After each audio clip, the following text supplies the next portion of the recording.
यहेजेकेल अध्याय 33। यहेजेकेल इज़राइल का पहरुआ।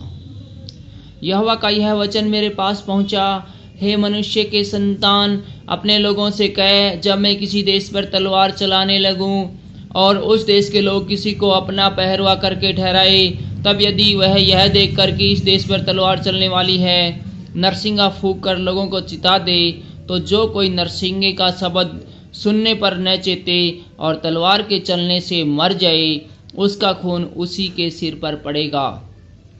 उसे नरसिंगा का शब्द सुना परंतु न चेता, इसलिए उसका खून उसी को लगेगा।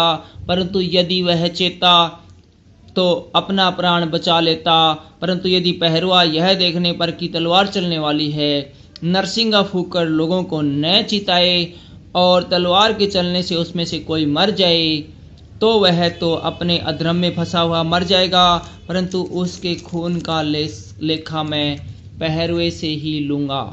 इसलिए हे मनुष्य के संतान, मैंने तुझे इज़राइल के घराने का पहरुआ ठहरा दिया है। तू मेरे मुंह से वचन सुन सुनकर उन्हें मेरी ओर से चिता दे। यदि मैं दुष्ट से कहूँ, हे दुष्ट, तू निश्चय मरेगा, तब यदि तू दुष्ट को उसके मार्ग के विषय न चिताए, तो वह दुष्ट अपने अधर्म में फंसा हुआ मरेगा, परंतु उसके खून का लेखा मैं तुझसे लूँगा।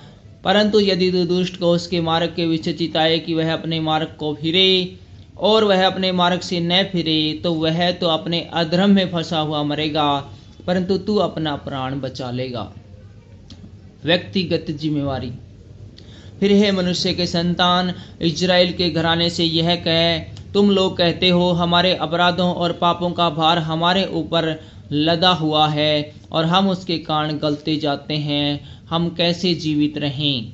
इसलिए तो उनसे कह, परमेश्वर यहोवा की यह वाणी है, मेरे जीवन की सौगंध, मैं दुष्ट के मरने से कुछ भी प्रसन्न नहीं होता, परंतु इससे कि दुष्ट अपने मार्ग से फिरकर जीवित रहे।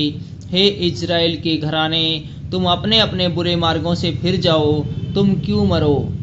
हे मनुष्य के संतान, अपने लोगों से यह कह, जब धर्मी जन अपराध करे तब उसका धर्म उसे बचा न सकेगा, और दुष्ट की दुष्टता भी जो हो, जब वह उससे फिर जाए तो उसके कारण वह न मरेगा। और धर्मी जन यदि वह पाप करे तब अपने अधर्म के कारण जीवित न रहेगा। यदि मैं धर्मी से कहूँ कि तू निश्चय जीवित रहेगा, और वह अपने धर्म पर भरोसा करके कुटिल काम करने लगे, तब उसके धर्म के कामों में से किसी का स्मरण न किया जाएगा। जो कुटिल काम उसने किए हो, वह उन्हीं में फंसा हुआ मरेगा। फिर जब मैं दुष्ट से कहूँ तू निश्चय मरेगा, और वह अपने पाप से फिरकर न्याय और धर्म के काम करने लगे, अर्थात यदि दुष्ट जन बंधक लौटा दे, अपनी लूटी हुई वस्तुएं भर दे और बिना कुटिल काम किए जीवनदायक विधियों पर चलने लगे, तो वह न मरेगा, वह निश्चय जीवित रहेगा। जिसने पाप किए हो उसमें से किसी का स्मरण न किया जाएगा। उसने न्याय और धर्म के काम किए और वह निश्चय जीवित रहेगा।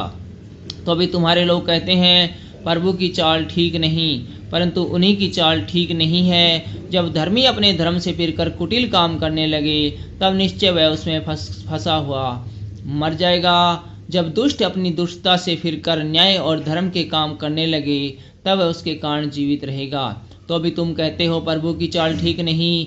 हे इज़राइल के घराने, मैं हर एक व्यक्ति का न्याय उसकी ही चाल के अनुसार करूँगा। यरूशलेम के पतन का समाचार।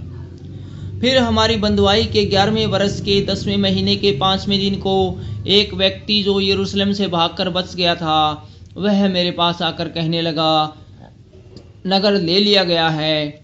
उस भागे हुए के आने से पहले सांझ को यहोवा की शक्ति मुझ पर हुई थी, और भोर अर्थात उस मनुष्य के आने तक उसने मेरा मुंह खोल दिया। अतः मेरा मुंह खुला ही रहा और मैं फिर गूंगा न रहा। लोगों के पाप।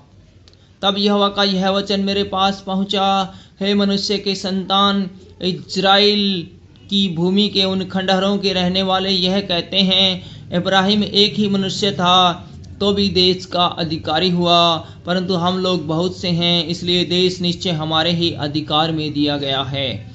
इस कारण तो उनसे कह, परमेश्वर यहोवा यूं कहता है, तुम लोग तो मांस लहू समेत खाते और अपनी मूर्तों की ओर दृष्टि करते और हत्या करते हो, फिर क्या तुम उस देश के अधिकारी रहने पाओगे? तुम अपनी अपनी तलवार पर भरोसा करते और घिनौने काम करते और अपने अपने पड़ोसी की स्त्री को अशुद्ध करते हो। फिर क्या तुम उस देश के अधिकारी रहने पाओगे? तू उनसे यह कह, परमेश्वर यहोवा यूं कहता है, मेरे जीवन की सौगंध, निसंदेह जो लोग खंडहरों में रहते हैं वे तलवार से गिरेंगे, और जो खुले मैदान में रहते हैं उसे मैं जीव जंतुओं का आहार कर दूंगा, और जो गड्ढों और गुफाओं में रहते हैं वे मरी से मरेंगे। मैं उस देश को उजाड़ ही उजाड़ कर दूंगा और उसके बल का घमंड जाता रहेगा, और इज़राइल के पहाड़ ऐसे उजाड़े जाएंगे कि उन पर होकर कोई न चलेगा। इसलिए जब मैं उन लोगों के किए हुए सब घिनौने कामों के कारण उस देश को उजाड़ी उजाड़ कर दूंगा, तब वे जान लेंगे कि मैं यहोवा हूँ। भविष्यवक्ता के संदेश का परिणाम।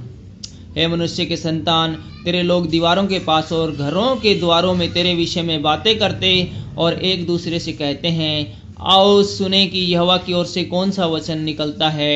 वे प्रजा के समान तेरे पास आते और मेरी प्रजा बनकर तेरे सामने बैठकर तेरे वचन सुनते हैं, परंतु वे उन पर चलते नहीं। मुंह से तो वे बहुत प्रेम दिखाते हैं, परंतु उनका मन लालच में ही लगा रहता है। तो उनकी दृष्टि में प्रेम के मधुर गीत गाने वाला और अच्छा बजाने वाला सा ठहरा है, क्योंकि वे तेरे वचन सुनते तो है परंतु उन पर चलते नहीं।